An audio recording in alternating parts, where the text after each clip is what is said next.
జగన్ పరిస్థితి విచిత్రంగా తయారైంది. వైసీపీ నేతల బాగోతాలు ఒక్కొక్కటిగా వెలుగు చూస్తూ మాజీ సీఎంను కనీసం మాట్లాడనీయకుండా చేస్తున్నాయి. మొన్నటికి మొన్న విజయసాయిరెడ్డి, శాంతిల ఎపిసోడ్ నడిచింది. ఇక ఇప్పుడు దువ్వాడ శ్రీనివాస్, మాధురిల సీరియల్ స్టార్ట్ అయింది. అధికారంలోకి రాకముందు నుంచి పవన్ కళ్యాణ్ వైవాహిక జీవితంపై అర్థంలేని విమర్శలు గుప్పిస్తూ వివాహ వ్యవస్థ, నైతికతల గురించి మాట్లాడిన జగన్ తన పార్టీ, వారి బాగోతాలతో పార్టీకి ఉన్న కాస్త పరువు బజారున పడుతుంటే సైలెంట్గా ఉండిపోవటం చర్చనీయాంశంగా మారింది. ఏపీలో వైసీపీ నేతల వ్యక్తిగత వ్యవహారాలు హాట్ టాపిక్గా మారుతున్నాయి. కొద్ది రోజుల కిందట ఆ పార్టీ ఎంపీ విజయసాయిరెడ్డి వ్యవహారం దుమారం రేపింది. తాజాగా ఎమ్మెల్సీ దువ్వాడ శ్రీనివాస్ ఇంటి గుట్టు రచ్చకెక్కింది. వైసీపీలో ప్రముఖ నేతల బాగోతాలు ఇలా హైలైట్ అవుతుండటం ఆ పార్టీ ప్రతిష్టను మరింత డ్యామేజ్ చేస్తోంది. గతంతో పవన్ కళ్యాణ్ చట్టబద్ధంగా చేసుకున్న వివాహాలపై జగన్ సాగతీస్తూ మరీ సన్నాయి నొక్కులు నొక్కారు. ఇప్పుడు విజయసాయి, శాంతి, దువ్వాడ శ్రీను, మాధురిల రహస్య బంధాలపై రచ్చ జరుగుతున్నా జగన్ నోరు తెరవడం లేదు. నిజానికి అవేమీ పెద్ద విషయాలు కాదన్నట్టుగా వ్యవహరిస్తున్నారు. అసలు వారి గురించి తెలిసే జగన్ ప్రోత్సహించారని, అందుకే ఇప్పుడు బయటపడుతున్నా ఆయన పట్టించుకోవడం లేదన్న టాక్ వినిపిస్తోంది. జగన్కు అత్యంత సన్నిహితుడు, పర్సనల్ ఆడిటర్. జగన్ ఏ1గా ఉన్న అక్రమాస్తుల కేసుల్లో ఏ2గా నిందితుడిగా ఉన్న ఎంపీ విజయసాయిరెడ్డి వ్యవహారం ఇటీవల పెద్ద రచ్చకు దారితీసింది. దేవాదాయ శాఖ ఉద్యోగిని శాంతి భర్తే ఆయనపై స్వయంగా ఆరోపణలు చేశారు. తన భార్యకు పుట్టిన బిడ్డకు కారణం ఆయనేనని, DNA టెస్టులు చేయించుకోవాలని సవాల్ చేశారు. దానిపై వైసీపీ అధికారంలో ఉన్నప్పుడు విజయసాయితో అంటకాగిన శాంతి పెట్టిన మీడియా సమావేశం కూడా వైరల్ అయింది. విజయసాయి వ్యవహారంలో అనేక అనుమానాలు వ్యక్తమయ్యాయి. అన్నిటికీ DNA టెస్టుతో ఫైనల్ క్లారిటీ వస్తుందని అనుకున్నారు. కానీ విజయసాయిరెడ్డి అందుకు అంగీకరించలేదు. అయితే శాంతి భర్త మాత్రం అదే డిమాండ్ చేస్తూ వచ్చారు. చివరికి విజయసాయిరెడ్డి శుద్ధపూసలా సోషల్ మీడియాలో వివరణ ఇచ్చారు. శాంతి చేసిన అన్ని రకాల సాయాలు కూతురుగానే భావించి చేశానని, తాను వారింటికి వెళ్లి బిడ్డను ఆశీర్వదించానని, తన ఇంటికి వస్తే బట్టలు పెట్టానని, అంతే తప్ప మరేమీ లేదని తండ్రి కూతుర్ల బంధం కలిపేశారు. DNA టెస్టు చేయించుకోవటానికి అంగీకరించకుండా ఆ 67 ఏళ్ల రాజ్యసభ సభ్యుడు లేనిపోని బంధాలు కలుపుతూ వివరణ ఇచ్చి సోషల్ మీడియాలో ఇప్పటికీ ట్రోల్ అవుతూనే ఉన్నారు. ఇక ఇప్పుడు దువ్వాడ శ్రీనివాస్ సీరియల్ స్టార్ట్ అయింది. ఒక్కసారి జడ్పీటీసీగా గెలవటం మినహా ఇంకెప్పుడూ ఎన్నికల్లో గెలవని దువ్వాడకు జగన్ ఎమ్మెల్సీ పదవి కట్టబెట్టారంటే వారిద్దరి సాన్నిహిత్యం అర్థమవుతుంది. చంద్రబాబు, పవన్ కళ్యాణ్, అచ్చెన్నాయుడులను టార్గెట్ చేయటంలో దువ్వాడ శ్రీనివాస్ ముందుంటారు. నోటికి ఏదొస్తే అది మాట్లాడేసే దువ్వాడ తీరే జగన్ని మెప్పించిందని చెబుతారు. అందుకే టెక్కలిలో అచ్చెన్నాయుడుపై పోటీకి వైసీపీ నుంచి 3 నేతలు పోటీపడినా జగన్ ఎమ్మెల్సీగా ఉన్న దువ్వాడ వైపే మొగ్గు చూపారంటారు. అయితే టికెట్ ప్రకటన సమయానికే దువ్వాడ మరో మహిళతో వివాహేతర బంధం పెట్టుకోవటం వారి కుటుంబంలో చిచ్చుకు కారణమైంది. ఆ విషయాన్ని ఆయన భార్య వాణి స్వయంగా వెళ్లి జగన్ దగ్గర పంచాయతీ పెట్టారు. దాంతో శ్రీనివాస్ని కాదని దువ్వాడ వాణిని టెక్కల్ ఇన్ఛార్జిగా ప్రకటించారు.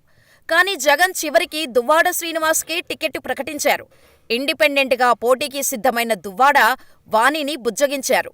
అంటే దువ్వాడ ఫ్యామిలీ సర్కస్ గురించి తెలిసి కూడా జగన్ ప్రోత్సహించారన్నమాట. దువ్వాడ శ్రీనివాస్ వ్యవహారం ఇప్పుడు మరింత ముదిరింది. దువ్వాడ శ్రీనివాస్కు పెళ్లై 2 కుమార్తెలున్నారు. ఒక కూతురు పెళ్లి కూడా అయింది. ఆయన వయసు కూడా 60 ఏళ్లకు దగ్గర పడింది. ఇలాంటి సమయంలో ఆయన మరో మహిళతో సహజీవనం చేస్తున్నానని చెప్పకనే చెబుతున్నారు. పైగా అది తప్పని భావించటం లేదట. తప్పుగా ఎవరైనా భావిస్తే క్షమించమని చేతులు జోడిస్తున్నారు. ఇప్పటికే దువ్వాడ కుటుంబ కథా చిత్రం రచ్చకెక్కి రాష్ట్రవ్యాప్తంగా చర్చనీయాంశమైంది. దువ్వాడ ఇంటి ముందు ఆయన కుమార్తెల నిరసనతో మొదలైన వివాదం ఇప్పుడు మరింత ముదిరింది. దాడులు, ప్రత్యారోపణల వరకు వెళ్ళింది. దువ్వాడ ఇంటి రచ్చ కంటిన్యూ అవుతూనే ఉంది. 2 రోజుల క్రితం దువ్వాడ ఇంటి ముందు ఆయన కుమార్తెలు ఆందోళన చెయ్యగా ఇప్పుడు ఆయన భార్య వాణి వంతు. అర్ధరాత్రి దువ్వాడ ఇంటికి పెద్ద కుమార్తె హైందవితో కలిసి వాణి వెళ్లారు. ఇంట్లోకి వెళ్లే ప్రయత్నం చేశారు. దీంతో అక్కడున్నవారు వాణిని అడ్డుకోవటంతో ఉద్రిక్తత నెలకొంది. దువ్వాడ బయటకు రావాలంటూ రాత్రంతా వాణి అక్కడే బైఠాయించి నిరసన చేపట్టారు. వేరే మహిళతో ఉంటూ తమ గౌరవాన్ని, రాజకీయ జీవితాన్ని మంటగలిపారని మండిపడ్డారు. ఆ టైంలో దువ్వాడ వస్తూనే భార్య వాణిపై పరుష పదజాలంతో పేట్రేగిపోయారు. తిట్ల దండకంతో, బూతు పురాణంతో రెచ్చిపోయారు. గ్రానైట్ రాడుతో భార్య, కూతురుపై దాడికి యత్నించారు. ఇరువర్గాల మోహరింపుతో పరిస్థితి తీవ్ర ఉద్రిక్తతకు దారితీసింది. కాగా, ఇంట్లోకి బలవంతంగా వచ్చే ప్రయత్నం చేశారంటూ వాణి కుమార్తెలపై దువ్వాడ పోలీసులకు ఫిర్యాదు చేశారు. మరోవైపు తనపై దాడి చేశారంటూ వాణి కూడా కంప్లైంట్ చేశారు. ఈ ఎపిసోడ్ కొనసాగుతున్న సమయంలోనే మాధురి ఎంట్రీ ఇచ్చారు. దువ్వాడ శ్రీనివాస్కు తనకు మధ్య ఉన్నది స్నేహబంధమే తప్ప మరేమీ కాదని స్పష్టం చేశారు. వాణి తనపై లేనిపోని నిందలు వేసి రోడ్డు మీదకు లాగటం సరికాదన్నారు. శ్రీనివాస్తో తాను ఫ్రెండ్లీ రిలేషన్షిప్లో ఉన్నానని, తాను ఒంటరిగా ఉన్నప్పుడు శ్రీనుకు దగ్గరయ్యానని, తమ బంధం మున్ముందు ఎటు దారి తీస్తుందో చూడాలని పద్ధతిగా చెప్పుకొస్తున్నారు. తమ మధ్య రిలేషన్పై దువ్వాడ శ్రీను, మాధురిలు తమ స్టైల్లో క్లారిటీలు ఇచ్చేశారు. మొత్తానికి వైసీపీ ఎమ్మెల్సీ దువ్వాడ శ్రీను భాగోతం పెద్ద రచ్చకే దారితీస్తోంది. భార్యాబిడ్డలపై రాడ్డుతో దాడి చేయాలని చూసిన ఆయన 2 ఏళ్లుగా వాణి తన బాగోగులు పట్టించుకోలేదని మీడియా ముందు తెగ బాధపడిపోతున్నారు. ఆస్తులన్నీ వాణి పిల్లలకు రాసిచ్చేస్తానని, ఇప్పుడు మాధురితో ఉన్న ఇంటిని కూడా ఇచ్చేస్తే తన పరిస్థితి ఏంటని విచిత్రంగా సభ్య సమాజాన్ని ప్రశ్నించారు. దువ్వాడ వ్యవహారం మొదటినుంచి తేడాగా ఉండటంతో మీడియా, సోషల్ మీడియాలో అందరూ హైలైట్ చేశారు. ఆయన కుటుంబం కూడా మీడియా ముందుకు వచ్చి నిర్వాకాల గురించి బయటపెట్టింది. దువ్వాడ, మాధురి కలిసి దిగిన ఫోటోలు వైరల్ అయ్యాయి. ఫలితంగా ఇప్పుడు వైసీపీ పరువు మరింత దిగజారిపోతోంది. వైసీపీ అధినేత జగన్ ప్రత్యర్థుల పర్సనల్ లైఫ్పై విమర్శలే కాని తన పార్టీ నేతల వ్యక్తిగత ప్రవర్తనను అస్సలు పరిగణలోకి తీసుకోకపోవటం వల్లే పార్టీకి ప్రస్తుత దుస్థితి పట్టిందన్నారు. అంబటి రాంబాబు ఆడియో టేపులు బయటపడి పెద్ద దుమారం రేగింది. దాని తర్వాత కూడా ఆయనకు మంత్రి పదవి ఇచ్చారు. దువ్వాడ శ్రీనివాస్ గురించి మొత్తం తెలిసిన తర్వాత కూడా ప్రోత్సహించారు.